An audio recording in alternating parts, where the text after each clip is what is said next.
Every man in Cold River, Texas, had an opinion about Walt Greer's walls.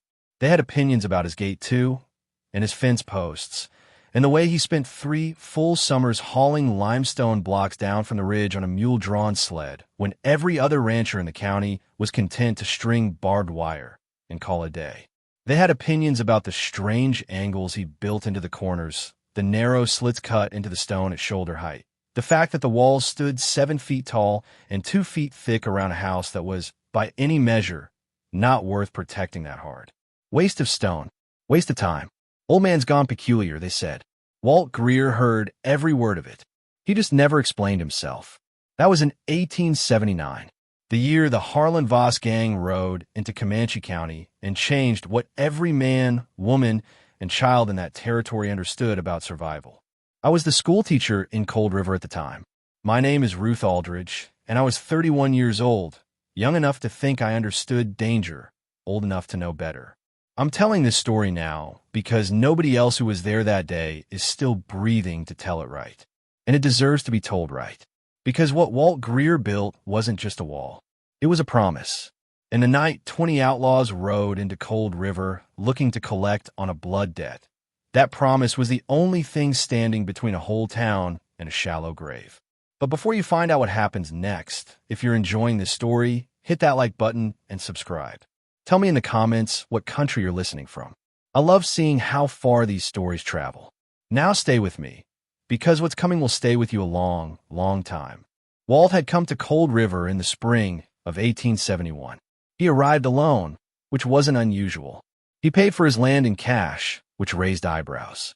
He said almost nothing about where he'd come from, which raised more than eyebrows.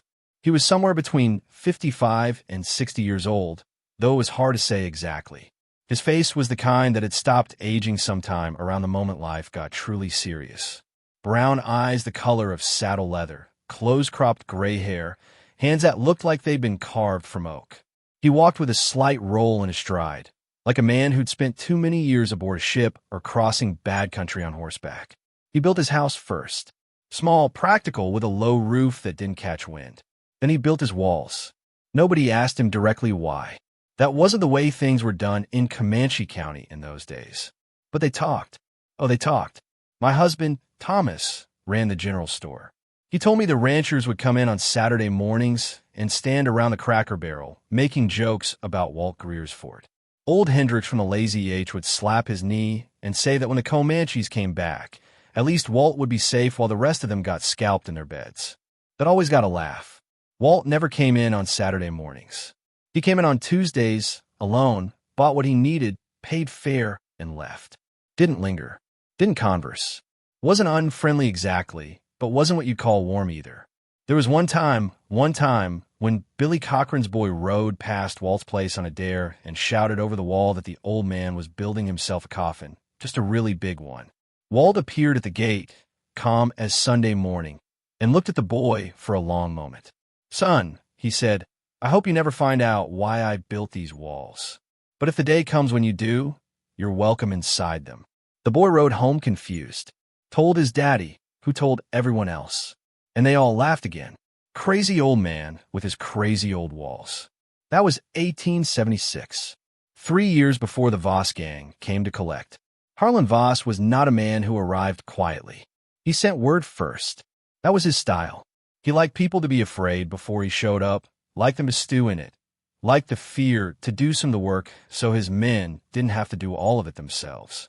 He sent a rider into Cold River on a Thursday morning in late September of 1879, a skinny kid in a canvas duster who handed Sheriff Beaumont a folded letter and rode back out without a word. The sheriff read it twice. Then he came to find me, because I was on the town council and Beaumont was a man who didn't like making hard decisions without someone to share the weight. The letter said that Harlan Voss was coming to Cold River to collect a debt owed to him by the late Clement Purdy, who had been Cold River's previous sheriff before dying of a fever the previous winter. Purdy had apparently borrowed a significant sum from Voss back in '73 and had spent 6 years failing to pay it back. Voss intended to collect from the town itself, since Purdy's estate had amounted to a horse, a broken watch, and $4 in a tobacco tin. The letter did not specify exactly how he intended to collect, It didn't need to. Harlan Voss had a reputation that traveled ahead of him like a cold wind. He'd burned 3 settlements in New Mexico over money disputes. He'd taken cattle, horses, women, whatever struck him. He rode with a gang of 20 hardened men, former Confederate guerrillas and border raiders, men who had learned cruelty as a profession and never found another one they liked better. Sheriff Beaumont had 7 deputies. 2 of them were reliable. 2 were young enough to still think bravery was the same as stupidity. The other 3 had quietly saddled up and left by Friday morning when word got around. I stood in the sheriff's office with Beaumont and 4 other council members, and we looked at each other across the table, and nobody said what everyone was thinking, which was that we were going to die. Then Thomas came in from the store. His face was pale. "Walt Greer's here," he said. "Wants to talk to whoever's in charge." I had spoken to Walt Greer maybe a dozen times in 8 years. Each time he'd been polite, measured, offering no more information about himself than the question required. But when he walked into that sheriff's office and set his hat on the table and looked around the room, something was different. Something had changed in the way he carried himself, like a door had been opened on the inside of the man. "I heard about Voss," he said. "I know him." That stopped every conversation in the room. "How?" Beaumont asked. "Not important how," Walt said. "What's important is I know how he operates. He'll come at dusk on a Saturday. Always does. Likes the light. Wants you seeing his men against the orange sky so they look like the devil's own cavalry. He'll come down Main Street with his boys fanned out on both sides, and he'll give you a speech about the debt and his intentions. And then he'll kill whoever looks like they might argue." The room was very quiet. "How many men you have?" Walt asked Beaumont. 4 I trust." Walt nodded slowly, like he'd expected exactly that answer. He looked at the rest of us. "The women and children need to come to my place by tomorrow night. The stone will stop most of what he brings. The men who are willing to fight need to be ready to take positions I'll show them." He paused. "I won't make any man fight who doesn't want to, but I won't apologize for expecting it." Old Hendricks, the same man who'd laughed about Walt's walls for years, cleared his throat. "How do you know all this?" "About Voss. About how he rides." Walt looked at him for a long moment. Pale eyes. Calm. Like the question had a long answer, and he was deciding how much of it to give. "Because," he said quietly, 15 years ago, I was the one who taught him." There it was. The thing nobody had known.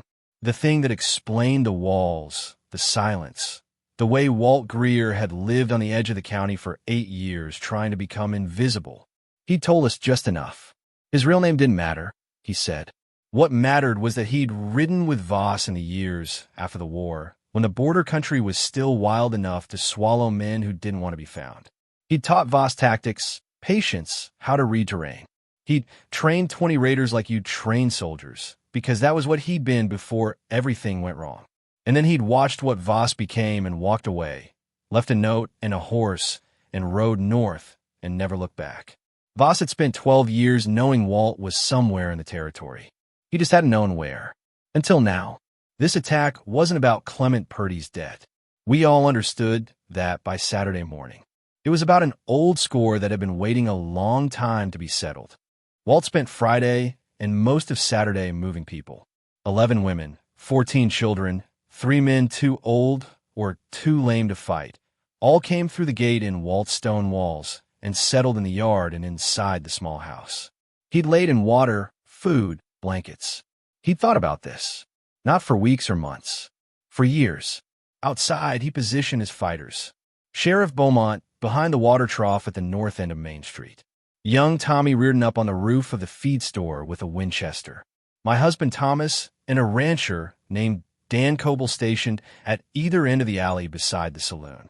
And Walt himself took no position at all, which confused everyone until he explained why. "Voss will look for me," he said. "He'll be watching every window, every doorway. If I'm in one spot, that spot becomes the target. I need to move." He had a pistol on each hip, old model Colt revolvers worn smooth from handling. And in his hands, he carried something none of us had ever seen at his place. A rifle, lever action, with the stock wrapped in worn leather. He handled it the way other men handle their own hands, like an extension of himself. like something that had been part of him so long it had almost forgotten it was separate. He looked at us, each one of us, and something passed through his face that might have been sorrow. If Voss gets to the stone walls, he said, hold inside and don't open the gate for any reason. Not for my voice. Not for anyone's voice. Not unless you can see clear daylight and clear sky and you know the fight is finished. And if you don't come back? Beaumont asked. Walt put his hat on. Then you'll know I did my best. He walked out into the street as the sun began its drop toward the horizon. He turned once and looked back at all of us. And I will tell you honestly that I have never seen, before or since, a man who looked so completely prepared to die and so completely at peace with that fact. They came at dusk. 20 riders, just like Walt had said. They came down the south road in 2 columns, and the dying orange light hit them from the west and made them look like something out of a nightmare. Harlan Voss rode at the front. Big man, 60 years old, black coat, gray beard, a rifle across his saddle, and 2 pistols showing above his belt line. He moved like a man who owned whatever ground he was standing on. They walked their horses down Main Street like they were on a Sunday parade. Cold River was empty, shuttered, silent, just the wind and the sound of 20 horses and the creak of leather. Voss reined up in the middle of the street. He looked around slowly, reading the silence the way Walt had told us he would, looking for the shape of danger. Walt Greer, Voss called. His voice was deep, deliberate. I know you're here. Town's too quiet for you to have run. And you never ran from anything in your life, did you? That was always your problem. Nothing. Come on out, and we settle this man to man. Your town doesn't have to bleed for whatever's between us. That's a fair offer. Still nothing. Voss smiled, turned to the man on his right. Burn the saloon. That was when Walt stepped out from between 2 buildings, 30 yards behind the column. Harlan, he said. Just that. One word. Come, as a church bell. Every horse in the column turned. 20 men spun to face him. Walt stood in the middle of the road behind them, rifle down at his side, not raised, not threatening. Just standing there like a man who'd been waiting a long time for something and was finally done waiting. Voss turned his horse slowly. He looked at Walt for a long moment, and something moved across his face that wasn't quite anger and wasn't quite respect. It was something older than either of those things. You look old, Voss said. So do you. Voss nodded at the town around him. These people mean something to you? They mean something to themselves, Walt said. That's enough. Then tell them to stay out of this. Tell them to go home and lock their doors, and this ends between you and me. It was never going to end between just you and me, Walt said. You brought 20 men to make that impossible. So let's stop pretending. Voss raised his hand. Bang. The signal shot. His men moved, split left and right, coming at Walt from both sides, horses churning up the dust of Main Street in the last orange light of the evening. Walt moved too. He went left, hard, rolling behind the corner of the barber shop as the first volley tore up the dirt where he'd been standing. Bang, bang, bang. 3 shots cracked from across the street. Tommy reared in on the feed store roof, dropping the nearest rider from his horse. The man hit the ground and didn't get up. Sheriff Beaumont rose from behind the water trough. Bang, bang. The second rider's horse went down, throwing the man hard into the street. Walt came up from behind the barber shop corner. The rifle sang twice. Bang, bang. 2 men down on the left side of the column, clean shots, placed like he had all the time in the world and nothing in it worth hurrying for. 19 left. Then 17. But 17 angry men with rifles is not a small problem. They scattered now, realizing this wasn't the sleeping town they'd expected, finding cover behind horse troughs and porch posts. Bullets chewed through wood. Glass shattered. Someone was screaming somewhere in the chaos. Walt didn't stop moving. That was the thing you couldn't understand unless you saw it. A man past 60, and he moved through that street like water, finding its level, always flowing toward the low ground before the bullet got there. He ducked left as a shot tore through the space his head had just occupied, stepped right around a corner, came up in a new position, and fired twice more. Bang, bang. 15. Harlan Voss had dismounted and taken cover behind his horse, using the animal as a shield, firing over its neck with a pistol. He's moving, Voss roared at his men. Don't fixate. find him, and pin him down. 3 of his best men worked together, flanking from the east side.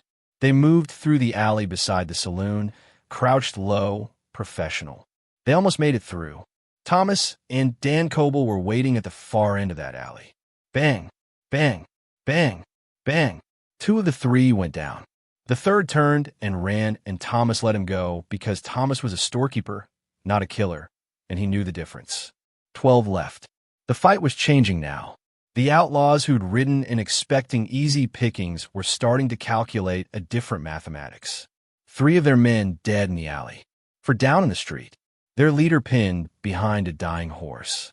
And somewhere in the smoke and dust of Main Street, an old man who should not have been possible was making their numbers smaller with every passing minute. One of them broke. He got back on his horse and rode south the way they'd come. Then another. Then 2 more together, their horses throwing up rooster tails of dust as they fled into the coming dark. 8 left. Voss saw it happening. He rose from behind his horse, his face murderous. "Hold your ground," he bellowed. "Hold your ground, or I'll shoot you myself." That stopped the retreat. Barely. He turned toward the stone house at the end of the street. The gate. The walls. "The women are in there," he shouted at his men. "You want leverage? There's your leverage." He pointed 4 men toward the gate and walked behind them, using them the way he used everything and everyone. As cover. Walt saw it. He came out from behind the livery stable at a dead run, 60-something years old and running like a much younger man, because there are certain moments when age stops mattering and what you are underneath all those years takes over entirely. He was shouting, not words, just a sound, loud enough to pull Voss's men's attention from the gate back to him. Bang, bang, bang. He fired running. 2 shots from the rifle, 1 from a pistol he'd drawn with his left hand. 2 of the 4 men going toward the gate went down. The third turned and took a round in the shoulder and sat down hard in the dust and didn't get back up. The 4th reversed and ran. Voss and 3 men left. Walt stopped 20 feet from Harlan Voss in the middle of Cold River's Main Street, both of them breathing hard. The smoke was thick now, hanging low in the cooling evening air. The sound of the fighting had gone quiet, except for the moaning of the wounded and the distant sound of horses running south. The 2 old men looked at each other across 20 feet of hard dirt. "You always were better than me," Voss said. He wasn't smiling anymore. "Taught me everything I know, but kept the best of it for yourself." "I taught you plenty," Walt said. "You just used it wrong." Voss looked at the 3 men still standing beside him. He looked at the gate of the stone walls still holding, still unbroken, still protecting the people inside. He looked at Main Street littered with his dead. Something moved through his face then, slow and heavy like a stone rolling downhill, and it took me a moment watching from behind the barbershop window to understand what I was looking at. It was the moment a man understands he has lost. Not just a fight. Everything. "Those walls," Voss said. He almost laughed. "You built them for this." "I built them for whenever this happened," Walt said. "I knew you'd find me eventually. Just didn't know when." "All these years," Voss said. "You just waited." "No," Walt said. "I lived. I built something. I became part of something worth protecting." He kept the rifle leveled, steady as granite.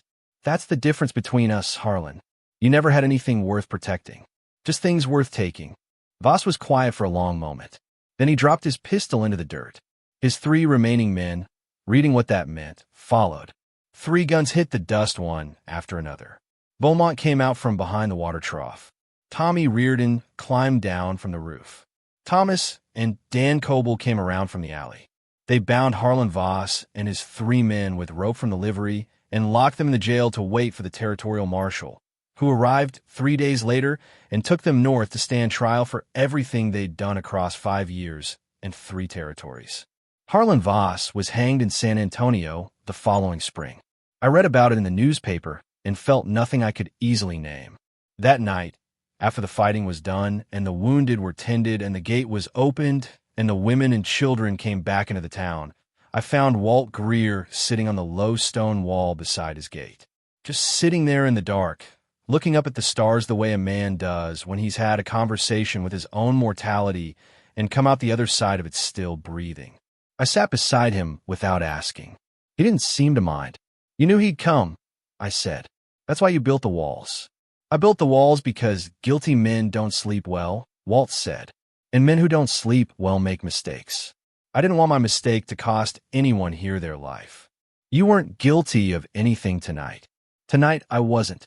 He was quiet for a moment. Before tonight is a longer story. I didn't push. Some stories a person earns the right to keep. After a while, he said, the laughing never bothered me. People laugh at what they don't understand. That's just human. What would have bothered me is if they were still laughing tomorrow. He stood up slowly, joints speaking their complaints into the cool night air, and picked up his rifle and looked at me with those brown eyes that had seen, I now understood, a great deal more than I could imagine. They're not laughing, I told him. No, he said. They're not. He walked back inside his gate, and I heard the bolts slide home behind him. Walt Greer lived another 9 years in Cold River. He never built anything else, never expanded those walls, never explained them further. He didn't need to. The day Voss came was the day every joke died and stayed dead. Men from neighboring counties came to look at the stone walls and shake their heads. Not with mockery this time, but with the particular kind of respect that only comes to people who have seen what it costs when a man is not prepared. The walls still stand today. Walt left the property to the town in his will with one instruction. Keep the gate working and the walls in repair. Not because trouble will come again, he wrote, but because the day you stop maintaining your defenses is the day you tell yourself you're safe. And the frontier has a long memory for men who tell themselves they're safe. I have lived in Cold River for 41 years now. I have taught 3 generations of children in this town, including some whose mothers I sheltered inside those walls on the night of September 14th, 1879. Every year on that date, the town holds a small gathering at the stone house. We don't make speeches. We don't carry on. We just walk through the gate, stand in the yard, and look at the walls. Because it matters to remember. It matters to stand in the place where someone's foresight, someone's quiet, uncompromising refusal to be caught unprepared is the reason you are alive to stand anywhere at all. They mocked his walls. For 8 years they mocked them.